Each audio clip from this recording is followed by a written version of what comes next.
Hi, this is Jason, the counselor for men, coming to you from Phoenix, Arizona today. And I want to talk about a subject that I run into quite a bit in my work with the guys that come in. It's pornography. And I know that pornography seems to be taking a much larger role in relationships, especially with the abundance of online pornography. It's much more accessible, and it can be very damaging to a relationship. So I want to talk with you today about men and pornography and give you some ideas about how it affects your relationship. So I've been seeing an overabundance of men who come in using pornography, and it's created a rift between them and their partner. Or a lot of the times I'll have a wife or a girlfriend call me saying that their relationship is on the rocks because she happened to stumble upon some web addresses of porn sites that he had been surfing, and she just inadvertently found them, and he got busted. So that is definitely, it creates more shame and it creates more tension, and it furthers the bad communication in a relationship. So I want to talk about ways that you can start to talk about porn, or ways that are not secretive or that are not shameful, because a lot of couples use pornography and it's an active part of their sex life. I understand that. But too many times porn is a source of shame, and it creates that rift. So I don't want you to be that guy or that girl who, well, the guy who's surfing and is scared to get busted, or the girl who just happens to stumble onto some porn websites that you've seen your guy browsing from the history section of your computer. It all really comes down to two things, I think. A foundation that includes strong communication between the couple and trust. I think that those are two big things. Communication is very important, because I think that when porn becomes a problem, porn is just a symptom of other problems going on in the relationship. So if a guy is turning to porn, he may or may not be experiencing other problems in the relationship. You know, on the end of the spectrum, when taken to an extreme, cheating and infidelity, researchers say that cheating and infidelity is not about the sex, it's about a vacancy in the relationship, what's not going right, what needs are not being met in a relationship. So guys turn to infidelity and they turn to sex, and I think in some ways porn is like that too. Guys may turn to it if there's a problem, or if there's an absence in the relationship, or if communication is having a problem, or more specifically, if there's problems in the communication about sex. I think a lot of couples, sex and money, actually too, are the two hardest topics to talk about. It's very, very difficult to talk about sex or money because we expose ourselves, literally and figuratively. So we're very exposed when we talk about those two things. So sex becomes very difficult, especially verbalizing what we need from our partner. Specifically sexual positions, or ways to be touched, or intimacy needs.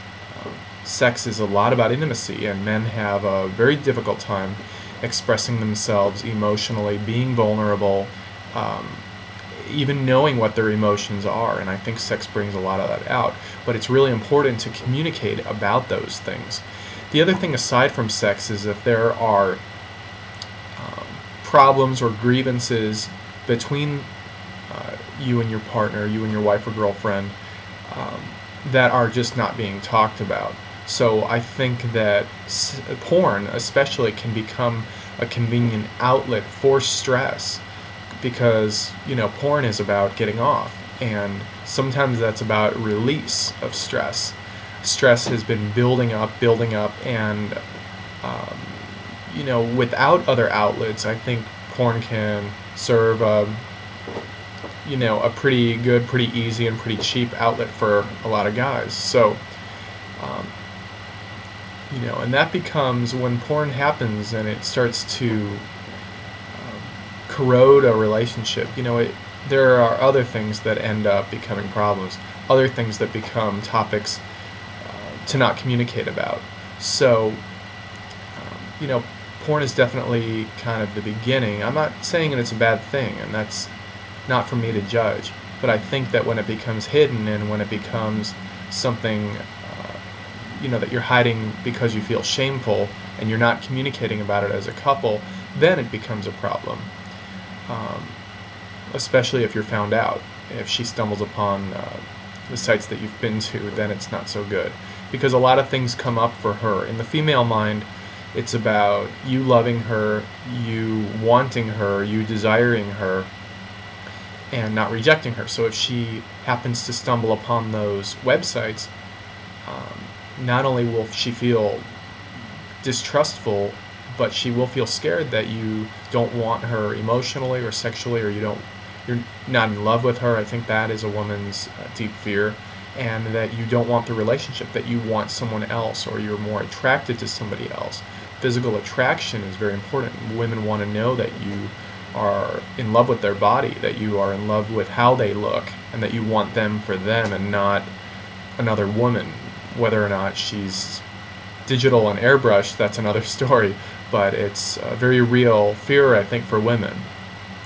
So having that communication, validating your wife or girlfriend, not just through words but through deed, showing her on a regular basis that she is loved, that she's validated, that you are sexually attracted to her, that you want her, that you want the relationship, and that she knows it, especially that she knows that you want all of those things about her, and talking about needs more so, maybe not just limited to the needs that you've got in the bedroom, but needs in general, because when those things start to go dismissed, and if you're not talking about those, I think that the chance to hide behind porn is much greater. So I don't want to see that happen to you, because I see too many relationships going downhill to so many other things, alcohol or drugs or infidelity or pornography or money issues.